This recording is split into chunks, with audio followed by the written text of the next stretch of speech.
밤을 새워가면서까지는 준비를 안 했습니다. 조금 머리가 아파서 내용이 그래서 조금 신경을 쓰인 부분들은 있지만 이미 인물별 성경 공부로 여러분들에게 오기 전에 7월서부터 이 부분에 7월 말인가 8월 첫째 주서부터 아마 제가 인물별로 했기 때문에 인물별 성경 공부할 때 겹쳐지는 부분이 없지 않아 있습니다. 그런데 오늘은 이 인물에 대하여 믿음의 포커스를 맞추니까, 물론 믿음이 없이는 뭐 다른 것들을 설명하기 어렵기 때문에 그의 삶을 보면 믿음이 나타나서 그것이 다 중복될 수 있지만 오늘 본 말씀을 중심으로 제가 나아갔기 때문에 그것은 조금 다를 겁니다. 제가 보니까 여기 와서 하기 시작한 게 12월 13일 수요일 날이 처음인가 그렇더라고요.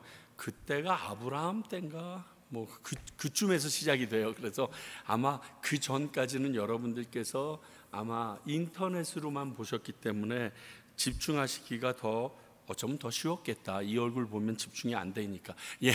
하여간 오늘은 에녹이라는 우리가 잘 아는, 그리고 오늘 부른 옛 선지자 에녹이라고 했던 그 분에 대해서 생각해 봅니다. 오늘은 히브리서 11장 5절과 6절 말씀입니다. 제가 5절을 읽을 테니까 6절은 여러분들께서 읽어주시기 바랍니다. 제가 먼저 읽겠습니다. 믿음으로 에녹은 죽음을 보지 않고 옮겨졌으니 하나님이 그를 옮기심으로 다시 보이지 아니하였느니라. 그는 옮겨지기 전에 하나님을 기쁘시게 하는 자라 하는 증거를 받았느니라. 믿음이 없이는 하나님을 기쁘시게 하지 못하나니 하나님께 나아가는 자는 반드시 그가 계신 것과 또한 그가 자기를 찾는 자들에게 상 주시는 이심을 믿어야 할지니라. 아멘. 오늘 읽은 이 6절의 말씀은 어쩌면 우리가 믿음이라고 얘기하는 그 부분이 무엇인가 구체적으로 정의, 데피니션 해주고 있는 아주 중요한 구절입니다. 그런데 하나님을 기쁘시게 하는 자라고 호칭을 받았던 에녹과 연결하여 이 두 가지의 말씀을 나누고 있습니다. 에녹은 죽음을 보지 않고 옮겨진 자라고 알고 있는데 그렇게 하신 분이 하나님이시고 그렇게 하신 이유가 에녹의 믿음 때문이라고 오늘 말씀은 증거하고 있습니다. 하나님과 동행하는 것은 믿는 우리들에게 있어서는 로망이고 간절한 소망입니다. 안 그러세요? 저희 아내가 제일 좋아하는 성경의 인물이 데보라일 줄 알았어요. 왜냐하면 성경 이름이 저희 아내가 이제 드보라예요. 드보라 같거든요. 굉장히 막 기도할 때 보면 막 때릴 것 같고 무섭고 막 이래서 그랬는데 제일 좋아하는 인물이 누구냐고 물어볼 때마다 에녹 그래요. 왜냐하면 내가 그렇게 살았으면 좋겠는데 나는 그렇게 못 살고 있는 것 같아서, 그리고 하나님께서 나는 죽여서 옮겨도 좋겠지만 어찌하든지 천국으로만 옮겨주시면 너무 좋겠다는 소망이 있다고 그렇게 얘기하더라고요. 여러분 아는 것처럼 유기성 목사님께서 하고 계시는 무브먼트 운동이 예수 동행 일기 쓰기 이런 운동을 하십니다. 그 세미나를 끝나고 나면 저희들에게 앱을 다운받게 하시고 그 앱에 들어가서 매일매일 읽은 성경과 그 내용들을, 그리고 내가 그 말씀대로 오늘 살았는지 못 살았는지를 번호에 따라서 쫙 체크업할 수 있도록 그렇게 해주셨습니다.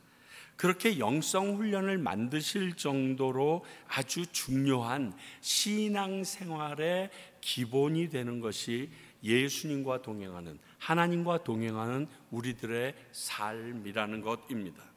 오늘 말씀을 통해서 이 에녹과 같은 하나님과의 동행을 이루는 믿음에 대해서 좀 알아보고요, 지금 우리의 삶이 그러한 삶인지 아니면 그렇게 살길 원하는 간절한 소망을 우리 함께 생각해 봅니다. 먼저 하나님과 동행한 이 에녹에 대해서는요, 창세기 5장 21절에서부터 24절까지를 보면 나와 있습니다. 자, 한번 보겠습니다.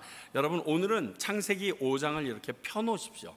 창세기 5장, 왜냐하면 앞에 두 절은 그렇게 여러분들이 다 알기 때문에 창세기 5장을 딱 펴서 넘겨놓으시면 오늘 같이 계산할 일도 많고 해서, 자, 제가 읽겠습니다. 에녹은 65세에 무드셀라를 낳았고 무드셀라를 낳은 후 300년을 하나님과 동행하며 자녀를 낳았으며 그는 365세를 살았더라. 에녹이 하나님과 동행하더니 하나님이 그를 데려가심으로 세상에 있지 아니하였더라. 이게 에녹에 대한 전체적인 내용입니다. 이게 에녹을 우리에게 알려주는 내용의 거의 끝이에요. 그리고 히브리서에 있고 유다서에 좀 적혀 있습니다. 참 정말 힘듭니다. 오늘 말씀에서 이렇게 하나님과 동행하다 죽음을 보지 않고 옮기심을 받은 이유가 설명되고 있다는 것이 얼마나 큰 기쁨인지 모릅니다. 그 이유가 믿음. 여러분, 믿음은 행함으로 증거된다라고 얘기했습니다. 그게 야고보서의 주장이었어요. 그런 의미로 볼 때 오늘 에녹의 믿음은 예수 하나님과 동행함으로 증명되었다고 볼 수 있는 겁니다. 그리고 그는 옮겨지기 전에 뭐라고요? 하나님은 기쁘시게 하는 자다라는 증거를 얻었다고 했어요. 하나님의 뜻에 합한 자다라는 증거를 얻었던 우리 다윗이 있고요, 하나님을 대면하여 본 자다라고 하고 사랑을 받았던 모세가 있고요, 오늘 하나님을 기쁘시게 하는 자였다 하는 이 증거로 에녹이 나옵니다. 나도 뭐 하나 그 중에 좀 꼈으면 좋겠는데 하나님을 열받게 하는 자다, 뭐 이렇게 될까봐 참 걱정입니다. 자, 그러면 6절은 그 믿음의 내용이 먼저 하나님을 기쁘시게 하는 자는 믿음이 있는 것이라고 얘기하면서 하나님이 계시다는 사실을 믿는 믿음과, 두 번째는 하나님을 찾는 자에게 종국에 반드시 상을 주시는 분이라는 믿음, 즉 예수님께서 마지막에 심판을 하시는데 하나님을 기쁘시게 한 자에게는 하나님께서 상을 주시고 안 한 자에게는 벌을 주시는 심판이 있다는 이 두 가지를 믿는 자에게 하나님께서 나를 믿는다 칭해 주시고 그걸 믿고 살아가는 그를 하나님을 기쁘시게 한 자라고 인정해 주신다는 것입니다. 다시 말해서 하나님의 존재를 인정하는 믿음과 하나님의 심판이 있음을 믿는 자들이 하나님을 기쁘시게 하는 믿음의 소유자인 것입니다. 그러므로 에녹은 이 두 가지 믿음을 소유했던 사람이라고 말할 수 있습니다. 하나님이 계십니다. 그분이 마지막에 상을 주십니다. 심판을 하실 것입니다. 그럼 에녹의 이 두 가지 믿음을 소유하고 있었는가? 이것을 우리가 좀 확인해 보는 것도 중요하겠죠. 너무 짧은 구절이지만 그 안에서, 왜냐하면 그래야 우리도 에녹과 같은 믿음을 소유할 목적과 이유를 정확하게 찾아낼 수 있기 때문에 그렇습니다. 자, 하나님과 동행하는 삶을 살려면 6절을 보면요, 반드시 그가 계신 것과 또한 그가 자기를 찾는 자들에게 상 주시는 이심을 믿어야 한다, 이 말을 하고 있어요. 이거는 굉장히 중요한 말씀이니까 여러분께서 따라 외우시는 게 정말 좋겠습니다. 지난주 우리는 아벨의 믿음을 통해서 하나님과의 관계, 다시 말하면 하나님과의 관계를 아름답게 세울 수 있는 온전한 예배에 대하여 같이 알아보았습니다. 그것이 하나님이 원하셨던 믿음이었고 그 믿음이 예배로 드러났다라는 사실을 보면서 우리가 이 땅을 살아가면서 하나님을 믿는 자로서 이 예배에서 온전하게 하나님과의 관계가 세워지지 아니하면 우리는 믿음이 있다 할 수 없다라는 아주 중요한 사실을 알았어요. 그리고 오늘은 에녹을 통해서 그러한 우리의 삶이 하나님과 아름다워졌던 그 관계를 통하여 이 땅을 살면서 동행하면서 사는 삶으로 이어져야 한다라는 사실을 우리에게 아브라함 이전의 3명, 이 뒤에 다음 주일 나눈 노아까지 생각해 보면서 다음 두 번째 내용으로 우리에게 얘기해 줍니다. 그러니까요, 너희들 믿음이 있이 이 땅을 살고 싶니? 그러면 예배에서 성공해야 돼. 두 번째는 그 예수님과 그 하나님과 동행하는 삶을 네가 살아야 돼. 지금 이것을 요청하고 있습니다. 자, 그렇다면 하나님의 존재를 인정하는 삶, 즉 그분을 믿는 삶이라는 게 무엇일까? 근데 사실 이게 지극히 당연한 논리입니다. 왜냐하면 존재하지도 않는 존재와 동행한다라고 하면 머리에 꽃 단 여자랑 똑같아요. 그렇잖아요.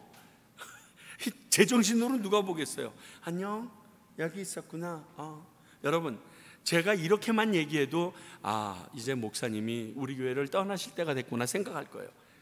그러니까 존재하는 사람과 존재하는 존재와 옆에 지금 존재하는 존재와 행동하는 것은 하나님이 계시다는 것을 믿는 것이 근거가 되어야 되기 때문에 가장 우선돼야 되는 것은 당연합니다.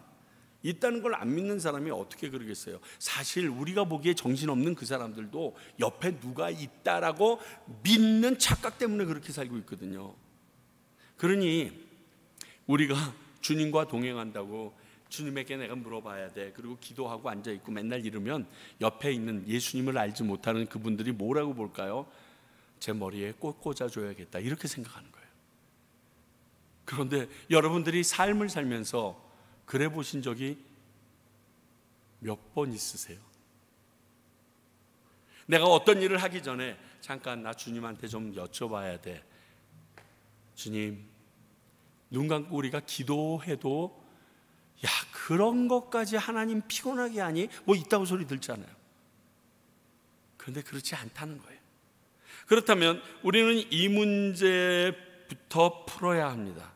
나는 진정 하나님의 존재를 믿고 있는가, 아니면 존재 자체를 부정하는 것은 아닌가? 왜냐하면 하나님의 존재를 인정하는 사람의 삶이 아닐 때가 우리에게 너무 많아요.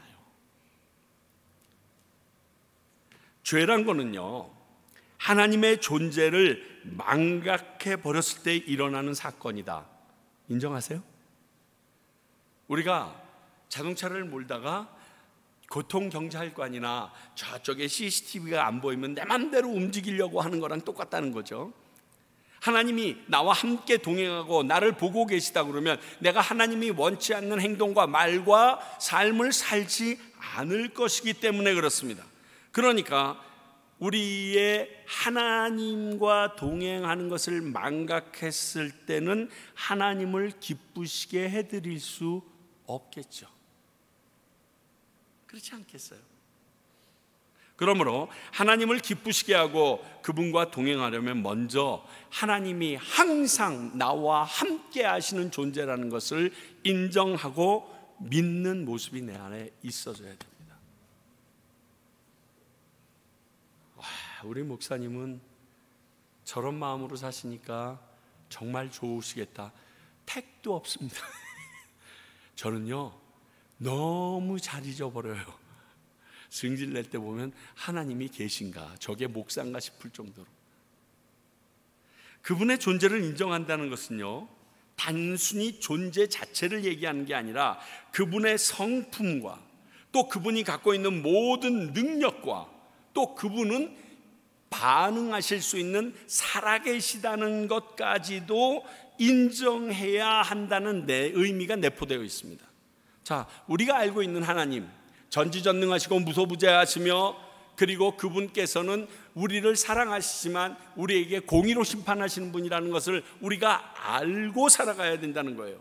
그리고 그분은 우리가 반응해도 반응할 수 없는 그러한 존재, 여타의 신, 돌이나 나무로 깎은 신이 아니라 우리가 말하면 얼른 대답하는 살아계신 분이라는 것을 함께 인정하는 마음으로 나가야 한다는 것입니다. 그러니까 그것을 아는 우리가 막 사는 것은 허용되지 않습니다. 하나님을 모른다는 소시죠. 아니, 하나님이 내 옆에 계시다는 것을 인정하지 않는 모습이죠. 두 번째, 하나님을 찾는 자에게 상 주시는 분임을 믿고 사는 삶, 이렇게 얘기했는데, 왜냐하면 이게 에녹이 이렇게 인정받았으니까 하나님을 기쁘시게 하는 자라고 불렸으니까 이는 심판이 반드시 있음을 믿고 사는 삶이라고 말해도 의미가 전혀 변질되지 않습니다. 하나님께서 상을 주신다 그러면 못했으면 상을 안 받는 걸로 끝이 아니라 그 잘못에 대한 벌도 따라온다. 그게 심판이거든요. 지금 그 말씀을 하는 거예요. 그럼 오늘 나누는 에녹이 이 심판, 하나님의 상과 벌에 대해서 믿고 있었는지, 알고 있었는지 그게 궁금해집니다. 왜? 창세기서부터 쭉 내려올 때 지금 노아 정도 되면 얘기할 수 있는데 노아보다도 지금 3대가 위에 3, 4대 정도 위에 올라와 있는 에녹에 대해서 얘기하기 때문에 심판에 대해서까지는 얘기가 참 어렵지 않을까 합니다. 창세기의 에녹에 대한 기록 부분 우리 다시 한번 창세기 5장 21절부터 24절을 다시 봅니다. 제가 이번에는 하이라이트를 해놨습니다. 자, 에녹은 65세에 무드셀라를 낳았어요. 저는 65를 저렇게 쓰니까 눈에 안 옵디다.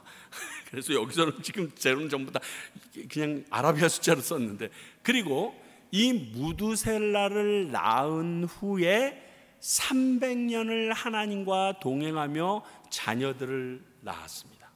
그러니까 무드셀라 외에도 노아의 자식이 더 있어요. 그리고 23절에 말합니다.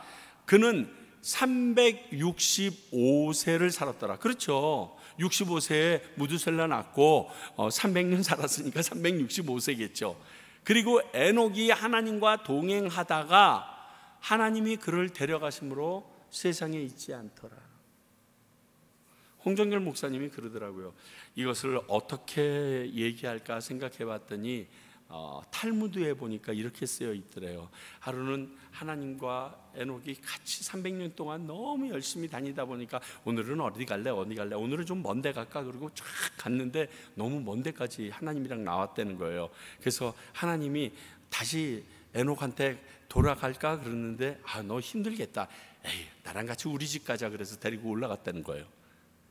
근데 그 말이 가슴에 와서 여기가 떨리기 시작하더라고요. 내가 그렇잖아요.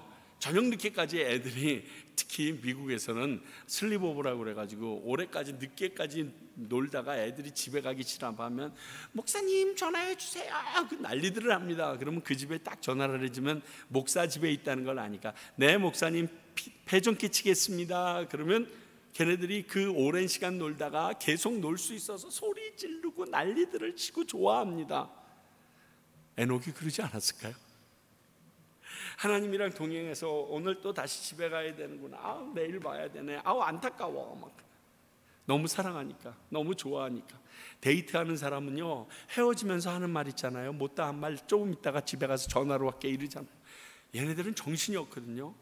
하나님과 이렇게 300년을 동행하려면 얼마나 하나님을 사랑하겠어요.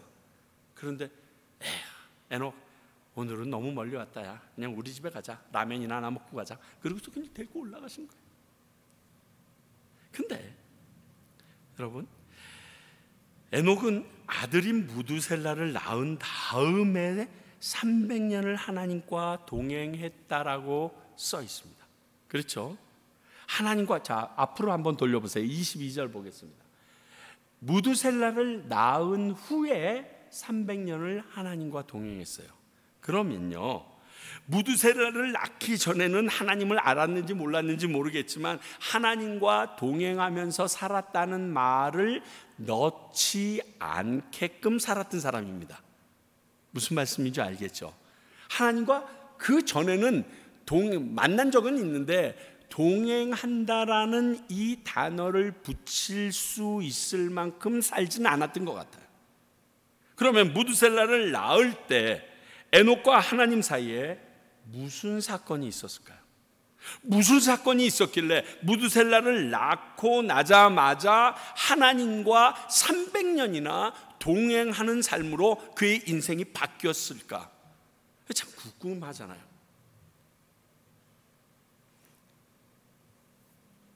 여러분들께서 에녹서라고 외경이 있습니다.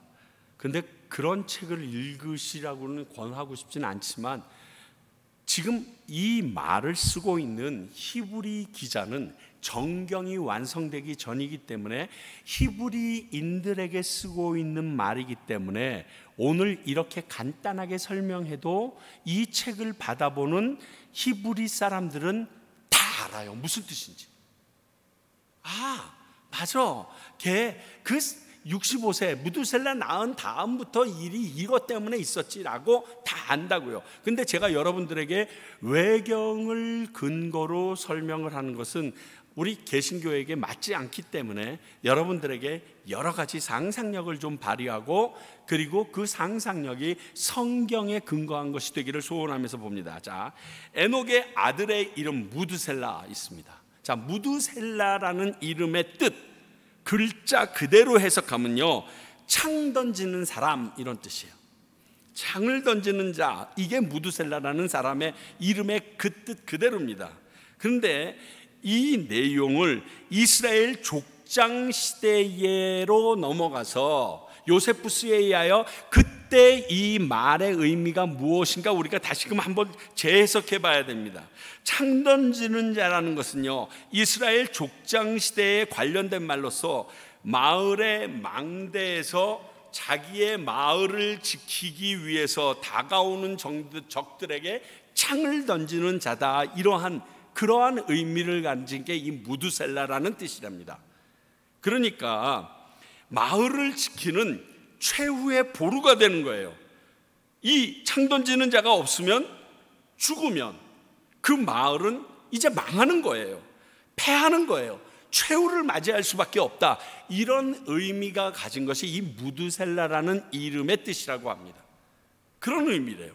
그렇다면 무두셀라가 죽으면 최후를 맞이한다는 의미로 볼 수 있는데, 그래서 무두셀라라는 이름의 속뜻을 예언적인 의미로 보게 되면 무두셀라, 그가 죽으면 우리가 사는 이 땅에 심판이 온다, 이 땅이 무너져서 망하게 된다라는 예언적인 이름이라고 할 수 있다는 거예요. 하나님과 동행하기 시작했던 이 에녹이 이 무두셀라라는 이름으로 인하여 무엇인가 그의 신변에 변화가 있었음을 우리는 충분히 유추해 볼 수 있습니다. 여러분, 또 너무 비약적인 게 아닐까 말할 수 있는데, 지난주 제가 아벨을 이야기하면서 너무 가설 세우지 말라. 너무 가설을 세우게 되면 본문에 충실하지 못해서 하나님의 뜻을 우리가 볼 수 없다라고 얘기하고 그렇게 얘기한다라고 생각할지 모르겠는데, 성경에 이거에 대한 근거가 있습니다. 유다서 1장, 유다서는 1장밖에 없지만 14절 15절입니다. 자, 보세요. 아담의 7대 손 에녹이 그 사람에 대하여 예언하여 이르되, 여러분 여기까지 보게 되면 선지자 에녹이라는 말이 맞습니다. 우리는 어떻게, 왜 찬송가가 에녹을 선지자 에녹이라고 표현했을까? 하나님의 말씀을 받아서 선언한 자였어요. 에녹이 유다서에 분명히 기록하고 있어요. 그러니까 그는 선지자 맞습니다. 보라, 주께서 그 수만의 거룩한 자와 함께 임하셨나니, 지금 하나님께서 말씀하신다는 겁니다. 이는 무사람을 심판하사 모두 경건하지 않은 자가 경건하지 않게 행한 모든 경건하지 않은 일과 또 경건하지 않은 죄인들이 주를 거슬려 한 모든 완악한 말로 말미암아 그들을 정죄하려 하십니다. 다른 말로 그 앞에 쓰여져 있던 그들을 심판하려 하십니다. 이 말씀은 에녹이 하나님의 말씀을 받았는데 그 말씀이 심판에 대한 예언을 받았던 선지자였다는 사실을 확인시켜 줍니다. 그렇죠? 그래서 이 예언의 내용이 심판이었기 때문에 오늘 이 아들의 이름을 무두셀라라고 지을 수 있었다라고 말합니다. 이게 히브리 사람들이 이해하고 있는 에녹과 무두셀라에 대한 이해입니다. 그래서 이것을 설명하지 않은 거예요. 그들은 왜? 히브리 사람에게 지금 쓰고 있으니까 딱 이 한 절만 쓰게 되면 다 알거든요. 앞에서 말한 내용을 계속 나누면요, 하나님께서 에녹에게 내가 이 세상을 심판하겠다고 하셨어요. 그런데 아들 무두셀라를 주셨어요. 그 아들이 죽으면 내가 심판이 올 것이다. 그래서 그 심판과 관련된 이름을 지어주어라 이러셨는지, 아니면 그런 이름으로 지어라, 아니면 이것을 기억해라 이렇게 했는지는 모르겠습니다. 이건 유추가 아니라요, 결과론적으로 볼 때 성경에 나타난 명백한 증거입니다. 자, 지금부터 잠깐 산수 문제를 풀겠습니다. 창세기 5장 25절부터 여러분 보시면 됩니다. 그거 또 숫자로 쓰여 있지 않으면 되게 헷갈릴 텐데 저는 지금 막 까만색, 빨간색, 파란색으로 다 바꿔서 놨어요. 자, 창세기 5장 족보에 등장하면 족보가 등장하고 죽은 사람들의 나이들이 나오는데요, 이걸 계산해 보면요, 에녹의 아들인 무두셀라는 969세를 살고 죽습니다. 그렇죠? 27절에 보니까 969세를 살고 무두셀라는 죽습니다. 그리고 무두셀라의 아들인 라멕은 774세, 31절 777세를 살고 죽습니다. 그렇죠? 그렇게 쓰여 있습니다. 자, 계산해 보면 아시겠지만 아버지 무두셀라보다 그 아들 라멕이 5년 먼저 죽습니다. 아들 라멕이 죽은 다음에 5년 후에 아버지 무두셀라가 죽습니다. 오래 사는 게 이런 슬픔이 있습니다. 그리고 라멕의 아들이 노아인데, 노아는 창세기 7장 11절에 보면 그의 나이 600세 두 번째 달에 홍수가 시작됐다라고 기록하고 있습니다. 이는 할아버지인 무두셀라와 500년을 같이 산 후에 무두셀라가 696세로 죽은 바로 그 해가 노아가 600세가 되는 바로 그날이 그 해입니다.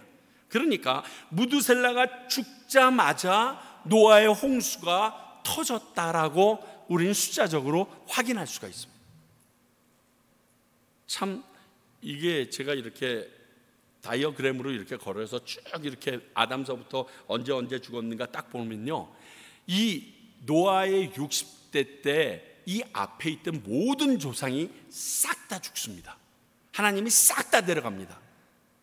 에녹도 마찬가지고 싹 다 데려가서 노아 때부터 그 이전에 있었던 사람, 몰라요, 성경에 나타나지 않은 그의 자녀들은 모르겠지만 나타났던 사람들은 하나님이 이미 싹 걸어서 갔습니다. 너무 신기하더라고요.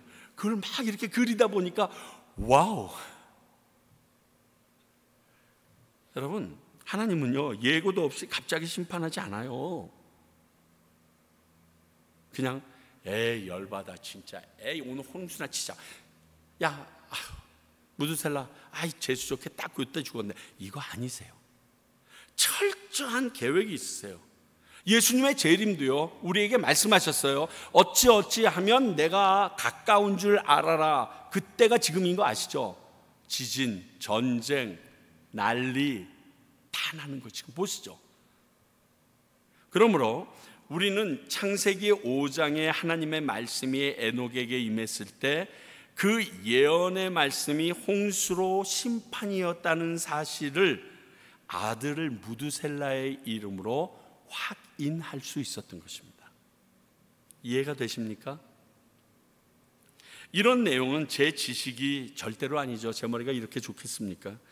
많은 신학자들의 논문을 하나밖에 안 봤고요, 에세이를 좀 많이 살펴봤어요. 논문은 너무 길더라고요. 내가 원하는 거 하나 찾기 위해서 너무 많이 읽어야 돼. 근데 에세이는 몇 장 안 읽으면 되니까 에세이나 또 설교자들이 했던 설교들의 내용을 제가 조합해서 내가 이해할 수 있는 수준에서 여러분들과 같이 나누고 있습니다. 여러분들의 수준이 아니라 내 수준에서. 물론 무두셀라라는 이름은 에녹 자신이 지었는지 하나님이 지어주셨는지는 우리 모릅니다. 그렇죠? 그러나 에녹은 자신의 자식을 볼 때마다 또 그 이름을 부를 때마다 하나님이 말씀해 주셨던 이 심판의 예언의 말씀이 기억났을 것은 사실입니다. 무드셀라, 맞아. 하나님께서 나에게 말씀을 주셔서 내가 세상 가운데 선지자로 선포한 적이 있었지. 생각할 거예요. 고로 무드셀라를 낳은 뒤부터 하나님과의 동행이 시작됐다는 것은 에녹이 하나님은 언젠가 반드시 우리들의 잘못된 죄에 대하여 심판하시는 분이라는 사실을 알고 나서부터 그분이 원하는 삶을 살 수밖에 없었던 거예요. 그래서 하나님과 300년을 동행하며 살 수밖에 없었던 그의 인생이 하나님의 말씀에 근거해서 있었다는 겁니다. 그렇죠. 알게 됐는데 너 그렇게 하면 나중에 이렇게 되라고 하나님이 내게 직접 얘기했는데, 여러분 직접 들었다면 여러분 지금 어떻게 살겠어요? 아마 온몸이 지진이 날 거예요.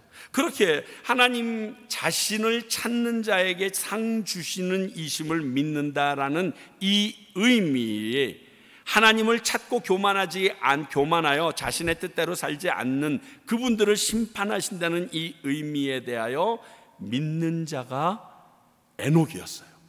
그래서 그는 하나님을 기쁘시게 하는 자라는 칭호를 받게 된 것입니다. 6절의 말씀이 에녹에게 완전히 하나가 되어서 그는 하나님께 들려가기 전에 나를 기쁘게 하는 애야 라는 증거를 얻었다라고 얘기하고 있는 겁니다. 그러므로 하나님을 기쁘시게 하고 그분과 동행하는 삶을 살려면 에녹처럼 하나님은 반드시 우리 삶에 대해서 심판하시는 분이심, 아니면 상을 주시는 분이심을 믿고 살아야 한다는 것입니다. 이해가 되시죠? 에녹의 믿음이 무엇이었는지. 그런데 하나 더 생각해 볼 게 있는데, 에녹이 가지고 있는 이 믿음은요, 하나님의 말씀을 믿는 데서 시작됩니다. 오늘 말씀도 보게 되면요, 결국 에녹의 믿음도 이런 하나님의 예언의 말씀을 듣고 그가 이 말씀을 믿음부터 시작돼서 무드셀라가 나오고서 정리가 되거든요. 뒤에 우리가 나누겠지만 아브라함의 믿음도요, 사실은 그 하나님의 말씀을 듣고서 시작됩니다. 창세기 12장 1절, 여호와께서 아브라함에게 이르시되 너는 너의 고향 친척과 아비의 집을 떠나 내가 네게 보여줄 땅으로 가라.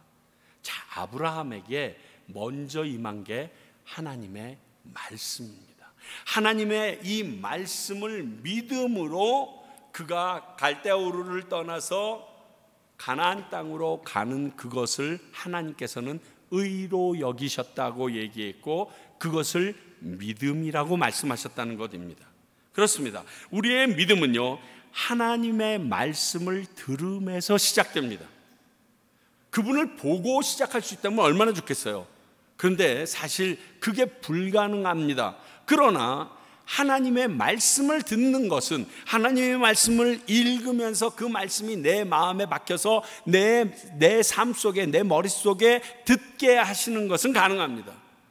로마서 10장 17절 너무 잘 아시잖아요. 그러므로 믿음은 들음에서 나며 그 들음은 뭐라고요? 그리스도의 말씀으로 말미암는다. 뭘 들어요? 말씀을 듣는 거예요. 말씀을 들었더니 그게 내 안에서 역사하셔서 믿게 되는 역사가 일어나더라는 거예요. 듣지 않으면 내게 믿음이 발동될 수도 없고, 듣는 그 내용이 하나님의 말씀이어야지 세상에 허탄한 말이면 사기당하는 거예요. 엉뚱한 일 저지르는 거예요. 사실 모든 믿음이요, 들음에서 나요. 사기꾼의 말도 들음에서 나고요, 하나님의 거룩한 믿음도 들음에서 나요. 왜? 듣고서 투자할까 결정하거든요. 듣고 나서 내가 그렇게 살까를 결정하거든요. 오늘 에녹이 그렇게 살까 결정한 것은 유다서에 나와 있는 것처럼 선지자 에녹으로서 하나님의 말씀이 임하고 나니까 심판이라는 것을 생각해보지 못하고 살았는데, 기껏해야 가인이 받은 형벌 정도밖에 생각을 안 했는데, 이게 무슨 말이야? 하나님이 우리에게 이 세상이 악하다고 심판하시겠다고? 그럼 나 이렇게 살면 안 되지. 주님께서 심판하시고 상 주고 벌 주신다는데 상 받아야지. 지금까지의 내 삶, 이거 큰일 났는데 지금이라도 정신 차려야지. 정신을 300년을 차려요? 기가 막혀. 나 정말 3일도 아니고.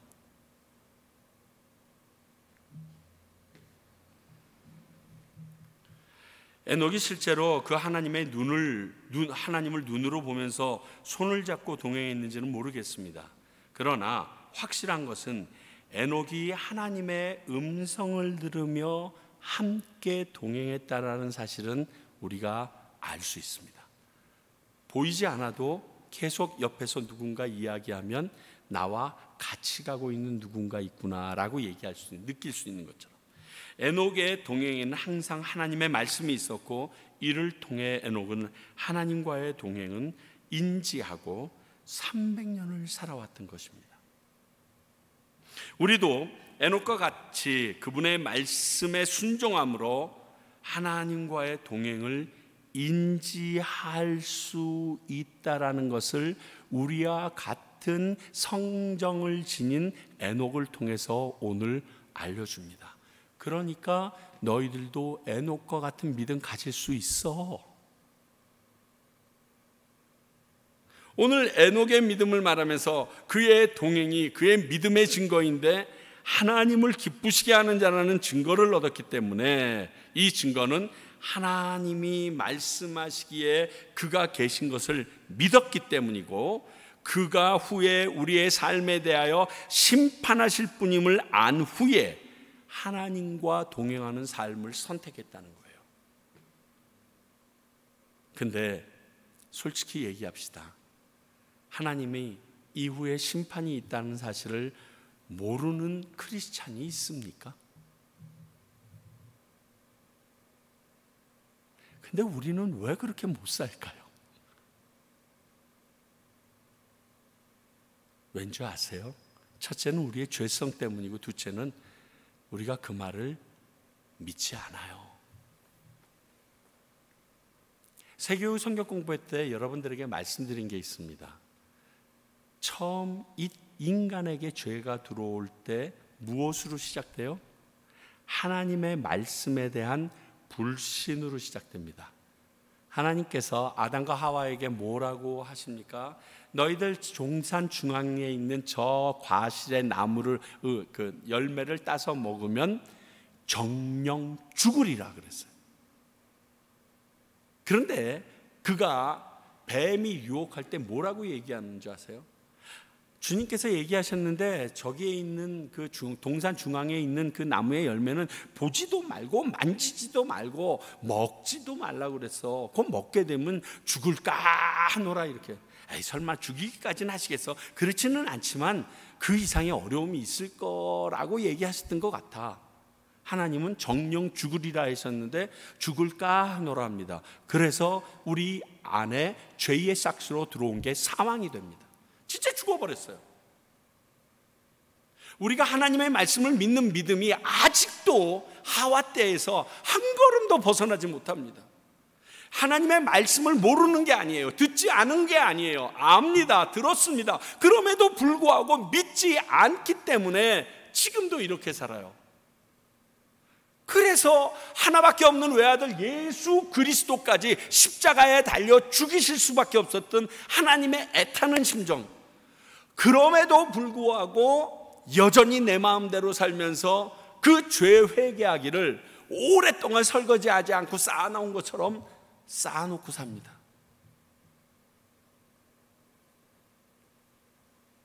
여러분, 과연 나는 에녹처럼 이 사실을 믿고 사는 사람인가? 우리가 아는 그 능력을 소유하신 하나님이 살아계신 것과 그분이 지금 나에 대해서 말씀을 통해서 말씀하고 있고 나의 삶에 대해 언젠가 심판하신다는 이 사실을 믿고 사는 사람의 모습인가, 행동인가 한번 우리 생각해 보셔야 돼요.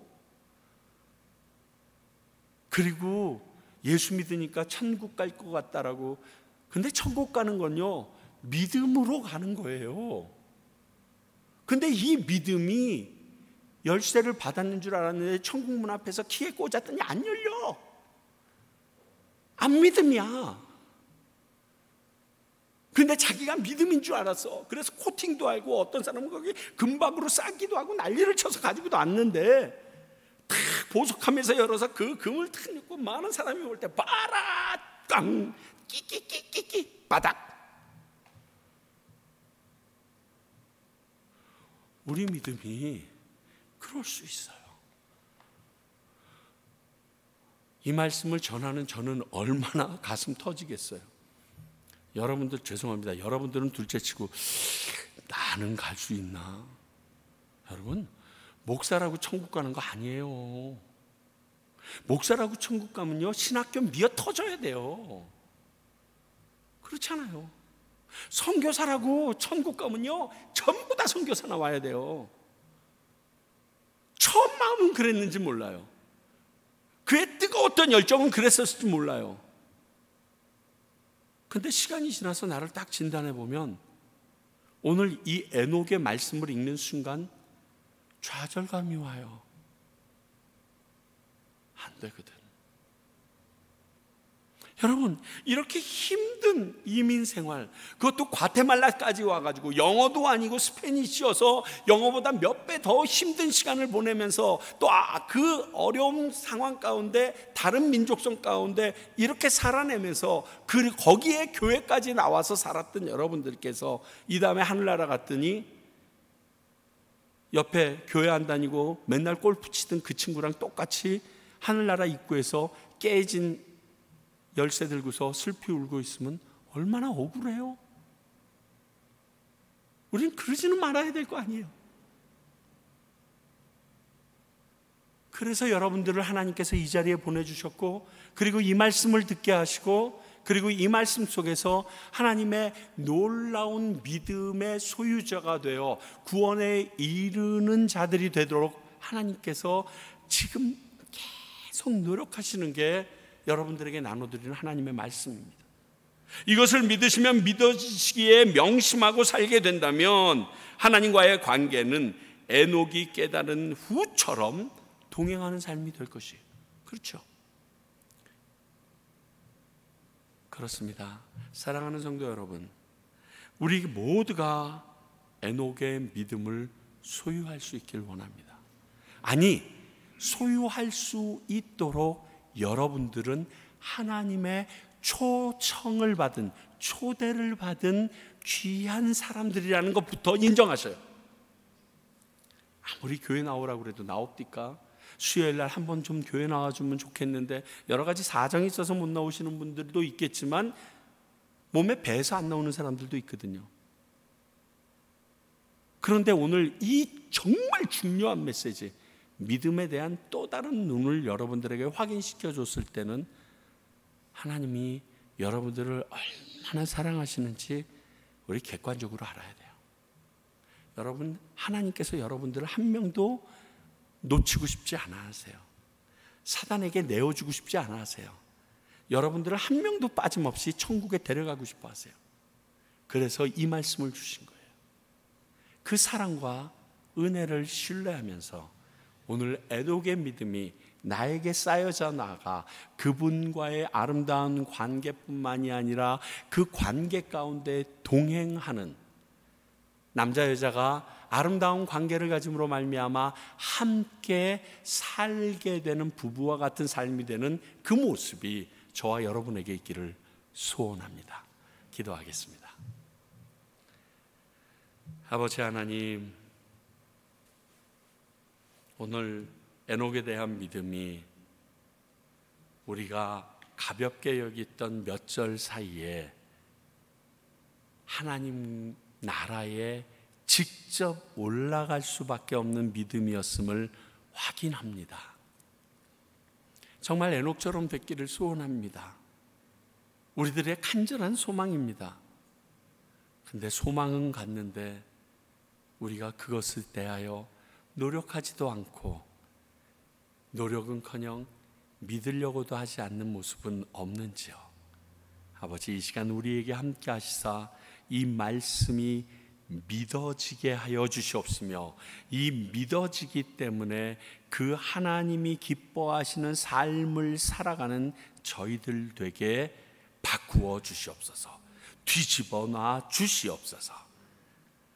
지금은 우리 주 예수 그리스도의 은혜와 하나님 아버지의 크신 사랑과 성령님께서 말씀하시고 그 말씀이 기억나게 하시고 그 말씀이 믿어지게 하시는 능력이 오늘 에녹의 믿음을 보면서 정말 매일매일 순간순간 주님과 동행하기를 원하는 이곳에 있는 주님의 귀한 백성들과 그 동행하는 믿음이 무엇인가 알리고, 그리고 그 말씀대로 가르치고 양육하는 우리 평강교회와 또 그 말씀을 깨달았기 때문에 나 혼자 누릴 수 없어서 세상 가운데 죽어가고 있는 영혼들에게 복음을 전하고 있는 수많은 선교사님들 위해 이제로부터 영원히 함께 하시기를 간절히 축원하옵나이다. 아멘.